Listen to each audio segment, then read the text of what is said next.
How is it going? Hope everyone's doing well, and thank you for tuning in this video. Today I'm here with my review of Night 2 of WWE NXT The Great American Bash 2020. Obviously, last week, Night 1 occurred. This week was Night 2 on NXT. So as always, any more times going to jump right into things. The show opened up with the street fight between Mia Hamm and Candice LeRae. Right from the get-go, Mia Hamm attacks Candice LeRae before the match even starts. They brawl out ringside, and these two had a great brawl. They used a lot of weapons. They used, chairs, kendo sticks, even brass knucks at one point. I thought they utilized their surroundings very well. They went up onto a platform where Mia Hamm actually gave Candice LeRae a drop kick through a table, which I thought was a great spot. So they're beating the shit out of each other. I thought it was a great brawl nonetheless. Back in the ring, got some near falls. At one point, Mia Hamm someone tried to spear someone through a table, but it didn't work out very well. A bunch of chairs were introduced.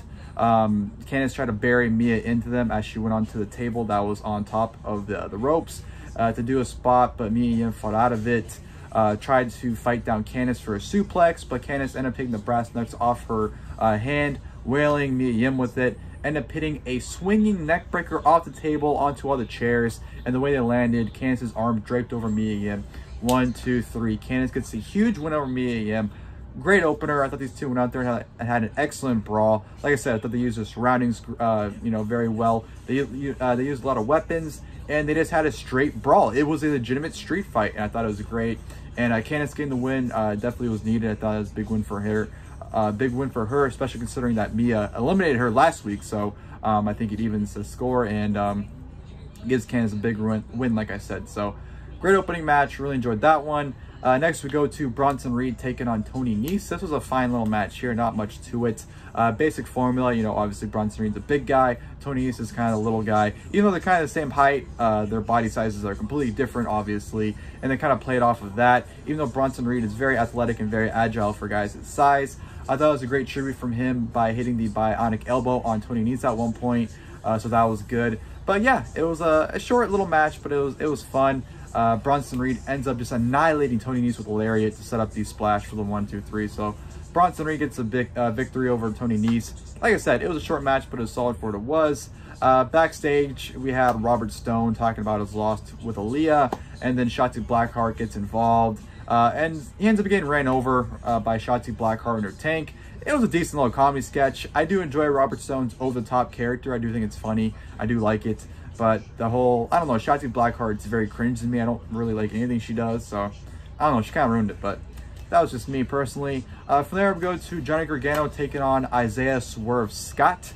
This was a really good wrestling match. Right from the get-go, it was very technical, very mat-based. These two pretty much read each other, knew each other very well. They were able to counter pretty much anything they were doing, and they had some nice exchanges. Swerve, he's fantastic, man. He was very smooth and crisp in this match. I thought he had a great showing against Gargano. Even got some near falls. Hit his finish on Gargano for a nice near fall at one point.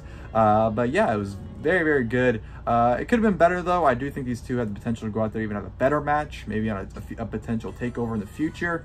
But towards the end, the match spilled to the outside. Gargano hits a reverse Rana onto Swerve, throws it back in the ring, hits the final beat DDT for the 1, 2, 3. Like I said, I thought it was a really good match. Hopefully Swerve can get into a title contention scene pretty soon, whether it's a Cruiserweight title, North American NXT title.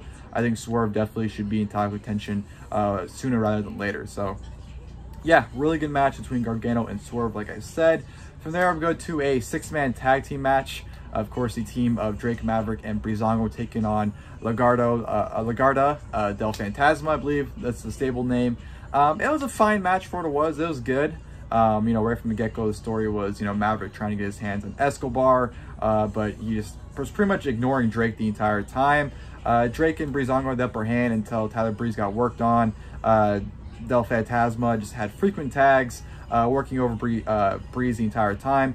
Fandango with the hot tag, he got the upper hand for a good while until he got worked on. And then towards the end, of course, Breeze got the tag once, Santos Escobar was in there with Fandango.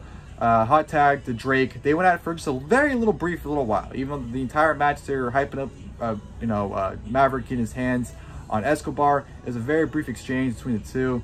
And Escobar ended up getting the victory, ended up hitting the Phantom Driver onto Maverick for the 1-2-3.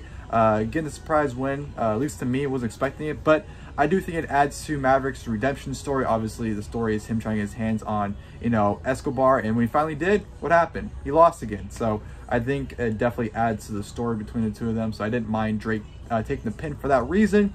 But yeah, it was a fun tag match. I did enjoy it. I think, the chemistry between Legardo, Del Fantasma is, really kicking in. I felt like they were really gelling together as a trio in this six-man tag, so I enjoyed it. I thought it was fun.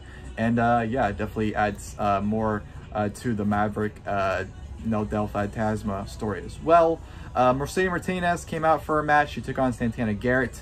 It was a squash match, even though Santana Garrett did look pretty good in the feet. I thought she had a good amount of offense, but Martinez just pretty much no-sold everything. Ended up getting the win with the Fishman Buster, so yeah, not much to it. Just a typical squash to make Mercedes Martinez, there we go, look good. So yeah, not really much to it. And then of course we go to the main event, which was the winner takes all match for the NXT and NXT North American Championships. Adam Cole, the NXT champion, taking on Keith Lee, the NXT North American champion. This was a great main event. However, I will say I did feel like something was missing. I don't know, like it just didn't have that big epic feel to it like I was hoping it would.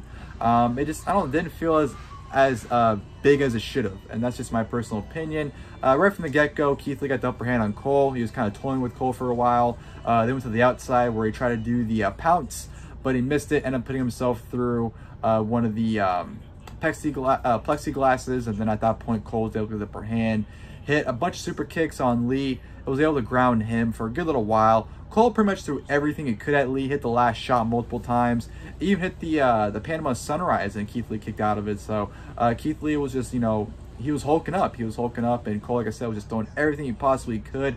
Went for the Panama Sunrise one last time, but Keith Lee was able to counter that into a huge spear bomb.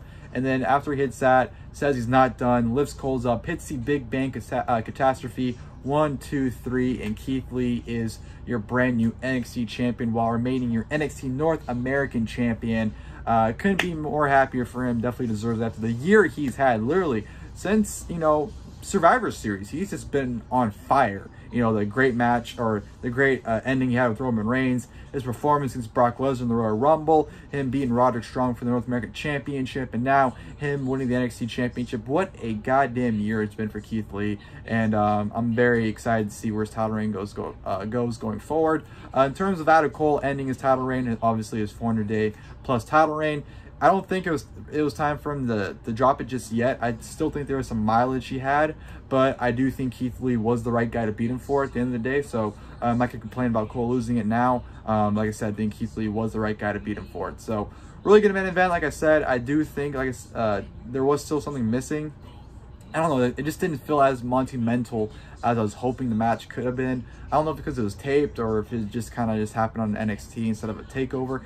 Or maybe because it was in front of a crowd. I mean, there was people, obviously it wasn't like an actual crowd. So I'm not really too sure what was the case for me personally. But like I said, I still think it was a really good main event. Just something was missing, but very happy for Keith Lee. I still thought it was a great main event too, and which I thought was a great second night of the Great American Bash. I really enjoyed last week, and I thought this week was just as good, if not better than last week. Main event was really good. Don't think it topped last week's main event, but I still thought it was great. The rest of the show was a lot of fun as well. So yeah, a really solid wrestling show from NXT. Great American Bash was a lot of fun. So was last week, and just what a great, last 2 weeks has been for wrestling. Whether it's been the Great American Bash or Fyter Fest from AEW, we've had some great Wednesday night wrestling the last few weeks, and makes me really excited to watch, wrestling every Wednesday. So yeah, Great American Bash gets a thumbs up from me. And nonetheless, I thought both nights were very good. So yeah, I hope you enjoyed this video. If you guys did, please feel free to leave a like below. And of course, the next time, I'll see you guys then. Thank you guys for watching the video.